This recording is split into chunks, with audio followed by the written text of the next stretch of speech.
अमृत आया, फिर लक्ष्मी जी का आह्वान हुआ, तो उसमें धन का आगमन, ठीक है, धन की वर्षा रहे। वर्षा रहे। और जब पितरों का आशीर्वाद मिलेगा तो यमराज जी से आपकी रक्षा होगी। क्या करते हैं पितृ हमारे लिए? सब कुछ। कई पंचांगों में 20 तारीख दी हुई है, कईयों में 21। जहां पर सूर्य अस्त शाम को 5:55 के बाद होगा, तो वो लोग दिवाली 21 को मनाएंगे।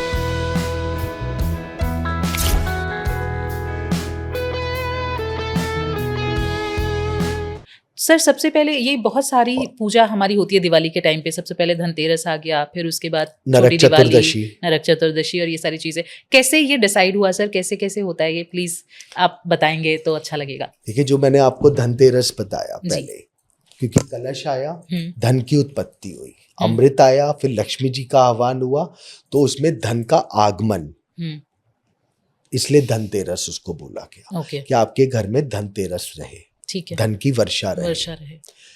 दूसरा जो छोटी दिवाली है, वो छोटी दिवाली नहीं है, वो है नरक चतुर्दशी। ये बेसिकली आपके पितरों और यम की पूजा का दिन है। हमारे घर में यम भगाए जाते हैं उस दिन। तो रात्रि में अगर आप घर के बाहर दक्षिण की तरफ रात को दीपक जलाएंगे जी, तो उससे एक तो पितर खुश होंगे, पितरों का आशीर्वाद मिलेगा। ओके। और जब पितरों का आशीर्वाद मिलेगा तो यमराज जी से आपकी रक्षा होगी। क्योंकि हमेशा कोई भी आप पूजा पाठ कुछ भी करें, कहीं भी पढ़े, मैंने जैसे पुरोहित आचार्य भी करी, तो शास्त्र में यह है कि देवी देवताओं की भी पूजन से पहले आपको तर्पण करना चाहिए। ठीक है, पितरों को याद करना चाहिए। सर, पितरों पे मेरा बड़ा क्यूरियोसिटी रहती है। क्या करते हैं पितृ हमारे लिए? सब कुछ। सबसे पहले पितृ और कुल देवी देवता। आज की डेट में तो सर हम भूल गए हैं कुल देवी देवता।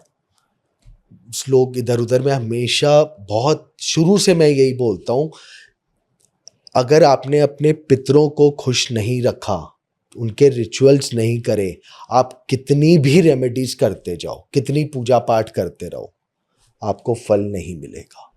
बहुत अच्छी बात है। Back to Diwali. सर, सबसे पहले दिवाली कब पड़ रही है, मुहूर्त क्या है, इसके बारे में बड़ी सारे मिथ चल रहे हैं। 20 को है कि 21 को है, कब है और क्या मुहूर्त है? देखिए, दिवाली का जो है वो होती है अमावस्या की रात होनी चाहिए। कई पंचांगों में 20 तारीख दी हुई है, कईयों में 21। बेसिकली पंचांग के अंदर जो घटी पल और ये सब निकाला जाता है, जहां पर सूर्य अस्त शाम को 5:55 के बाद होगा, तो वो लोग दिवाली 21 को मनाएंगे। ठीक है, वो आपका महाराष्ट्र से आगे साउथर्न की तरफ जाएगा। नहीं तो दिवाली 20 तारीख की होगी। ओके।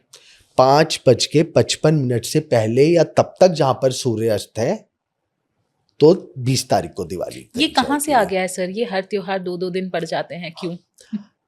पहले नॉर्थ इंडिया में खाली बनारस के पंचांग की प्रधानता थी। अब हर राज्य, हर स्टेट के अलग अलग पंचांग बन गए हैं। पंचांग गलत नहीं है, पंचांग प्रॉपर क्या चलता है, सूर्य उदय के हिसाब से चलता है कि घटी पल और क्या कितने पल मिल रहे हैं, तो उस हिसाब से पंचांग की गणना करी जाती है।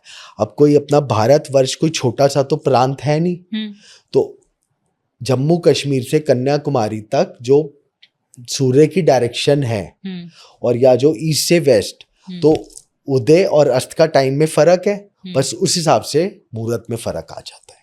ठीक है, इसीलिए 2-2 त्योहार हो गए, क्योंकि मैथमेटिकल कैलकुलेशन और प्रांत वाइज पंचांग बनने लग गए हैं। तो हमें सही किसको मानना चाहिए सर? देखिए, सही आज भी मैं कहूँगा बनारस जो गढ़ है, बनारस के पंचांग को मानिए, बेटर है। सर, दिवाली की हम बात कर रहे थे अभी, धनतेरस की।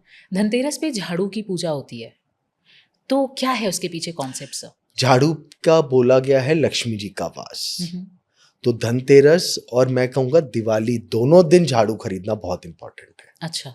जैसे मैं पर्सनली दोनों दिन खरीदता हूँ, बट वैसे धनतेरस को तो जरूर खरीदनी ही है। अच्छा। और उसको छुपा के रखिए, झाड़ू की पूजा जरूर होनी चाहिए। और कभी भी झाड़ू को सीधा नहीं खड़ा करना चाहिए, लंबा रख, नीचे लंबा रखना चाहिए। अच्छा, झाड़ू में भी सर 2 तरीके के झाड़ू होते हैं घर में, तो कौन सी झाड़ू खरीदनी चाहिए, ये भी एक सीख वाली क्वेश्चन नहीं रहता लेके वाली सीख वाली, सीख वाली नहीं लेनी, फूल झाड़ू। फूल झाड़ू, राइट। जी जी जी।